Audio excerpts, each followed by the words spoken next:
Do you know that the World Economic Forum has just published a report on AI and entrepreneurship? And imagine what? They selected 8 best cases in the world. And guess what?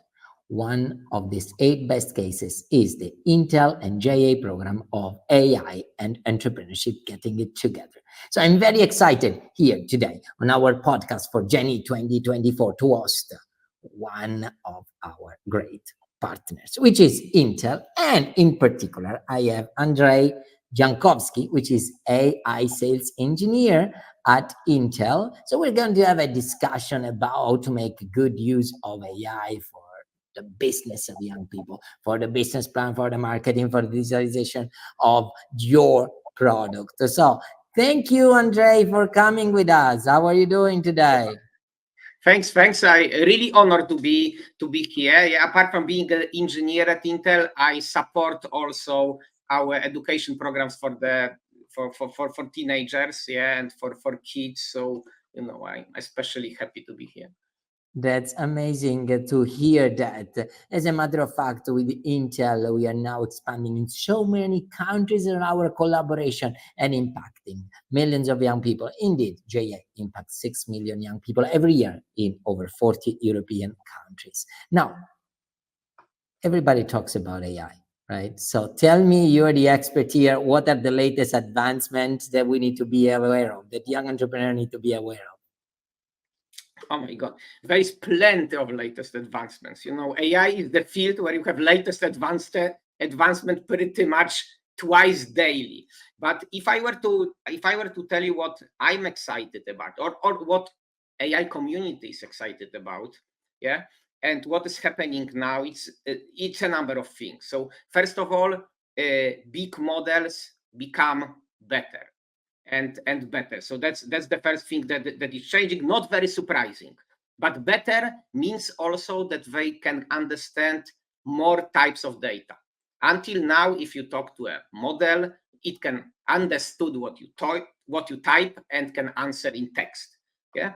Right now there are plenty of models that can understand speech more and more, and can understand vision also.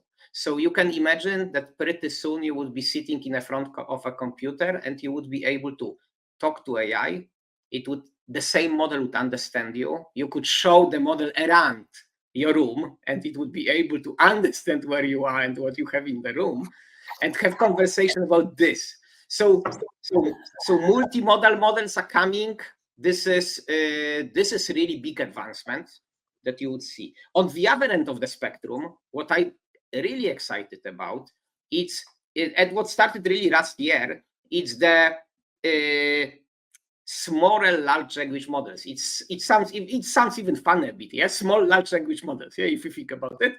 But basically, smaller models means that these are models that you can fit on your laptop. So even today, you can actually download a number of systems that enable you to download the model and talk to your model locally. Right now, the small models. Democratization of AI. We're experiencing a democratization of AI, actually. Yes, absolutely. Right now, these models are mostly great at English and so in other languages. But we can see first really multilingual models coming up, small models, yeah, because big models are doing great. So you would be able to have your own private model that you can talk about your most private things and ask many stupid questions that you wouldn't like to ask over internet. And imagine that I'm a young entrepreneur and I'm developing the business plan. How can I integrate this for efficiency, for competitiveness of my business plan? How can I use AI for that?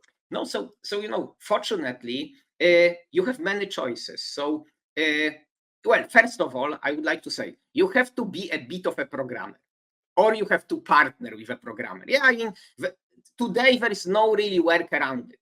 But if you know how to write your code in whatever language, it's relatively easy. You can either use one of these huge models that many big companies host for you, like, you know, all these charts. I don't want to mention, you know, brand names, but probably you know what I'm talking about. And these charts can be accessed programmatically. So you can write a program which can be injected with intelligence. Yeah. If you would like to do something, you can write your program that does whatever you want to do. And at one point, this program can talk to intelligent chat and be able to do some magic. So this is one option. Second option, with the small models, if you want, you can really build a program that is where the smaller model is kind of part of it. So and if I'm just a user, right? I say I'm an entrepreneur who's doing something different. I'm not doing even a tech product, right? yeah. I'm doing a sustainability problem, raw material, whatever it is, right? Transformation. How can I integrate that? So often people think, but this is only for tech entrepreneurs. In reality, we are expanding for every entrepreneur. Is that correct? No, many people say, and I believe it actually, that AI would be like electricity.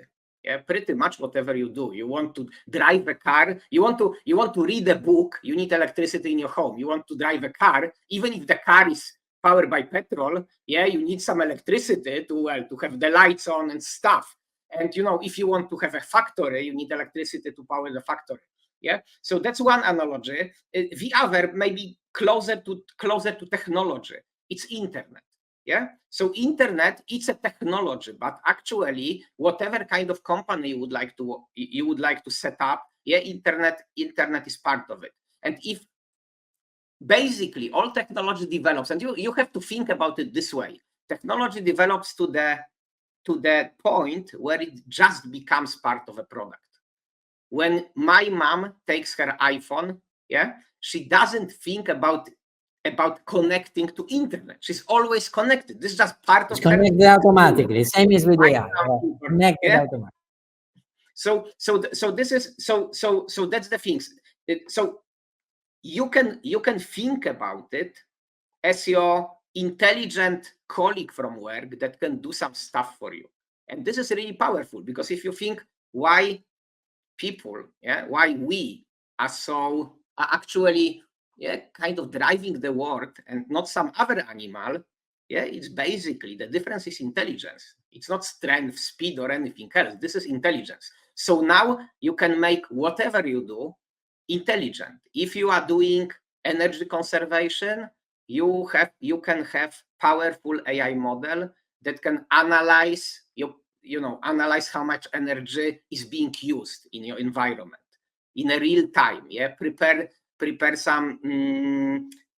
data for you, and you can act on this data. Yeah, if you would like to communicate, if you manufacture some product and you would like to communicate with your customers, yeah, right now you can have artificial intelligence system that can actually read information about your customers, yeah, from your customer management system, and prepare emails that are tailored to what specific customer wants. I need to make that question, because many people say, oh, a lot of people will lose their job. Well, right now, I would say like this stage where I believe AI would become predominantly our colleague at work. Yeah, this is example that I used before. So for now, yeah, some people say it, I say it, and I totally buy into this. If you think who would be you wouldn't be replaced by AI. You probably would be replaced by a person using AI, because this person just have a very It's gonna be powerful more efficient. It's gonna be we'll have more knowledge than you actually do. And about the automation of processes, especially, one of the things that many of the small and medium enterprises always struggle at, right? And we're talking here about young entrepreneurs. So by the time they grow and stuff, how this can also help in the automation and the efficiency.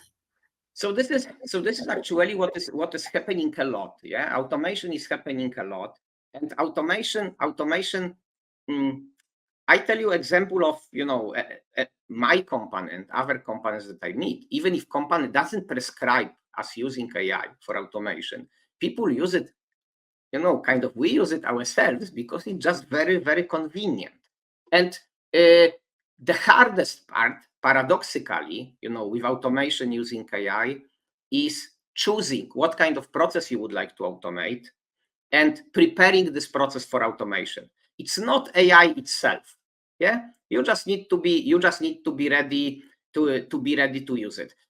What people do, I can tell you what I do. Yeah, I'm not a native English speaker, so for me, if I need to write important English email, yeah, I feel more comfortable if my draft goes through some chat system that can correct it, rewrite it in a formal tone, and I'm 100% that it's better than whatever I can do. If I need to analyze data quickly, yeah, let's say I got some Excel files that I need to understand what they talk about. Yeah, if I don't have time, then I have two choices. Either I don't do it, or I take some AI system, provide it with Excel, and ask a question about my data. So actually, you can right now talk about the data that you have. You don't even have to see these numbers. Get I the can ask analysis directly. You talk about the analysis. You don't spend time into the reading. You spend time into the analysis. That's amazing. Yeah, you spend time making decisions. Yeah, you don't Making spend decisions. time Yeah. collecting data. Yeah. Now, a lot of information is available, but what is there for people to learn about AI, right? I mean, definitely the young people who go through our JA and Intel programs excel in that in so many countries, but what else is available to find it and how they can leverage it for their business? Imagine we're talking now to young people who are 16 years old and they are starting their entrepreneurial journey, right? Where they should find out things. So I tell you. So first of all, I can mention many sophisticated systems, but to be honest, your kind of internet university is YouTube, guys. If you need quick information, yeah, I mean, probably YouTube is your first choice. The second thing, which is crucial, and I use it all the time, believe me, you need a tutor. Because you read an article or you watch a video, you didn't understand one of the points that it's really crucial. Who do you ask? Yeah, in most cases you cannot ask your colleagues because they wouldn't know. You probably wouldn't even ask your parents because they wouldn't know. Various chats know. So so YouTube plus a tutor in a form of chat that you can talk to. Basically ask a question. Okay, I watched this video. You can talk to the chat like to a colleague. I watched this video, didn't understood this technology. Can you explain it? So and this is really very powerful combination. On the more formal, yeah, I'm really fan of Coursera for long courses. Yeah, Coursera or edX. These are big platforms, learning platforms funded by universities. Coursera is Stanford, edX is MIT and Harvard, so you really have quite a bit of credentials behind them, and they offer you high quality, kind of longer form of education. If you would like to understand, if you would like to have a quick hands-on experience, and you know something. So this is not for the last thing that I mentioned is not for someone that is just starting. Deeplearning.ai. They offer short 1 hour long courses that come together with the code samples, so you can code as you listen, and give you really a lot of depth into specific topics. Highly recommend, especially to people that went through our program. I think that this is probably next logical step. Thank you so much. So 2 quick questions since you are heading towards the end of this fantastic podcast with Intel, a JA partner of Geni, the largest youth entrepreneurship festival that this year is going to be hosted in Italy 2024 in Catania. Now, Andrzej, look back when you were 16 years old. What kind of advice would you give to you? I tell you, this is the advice that I give to.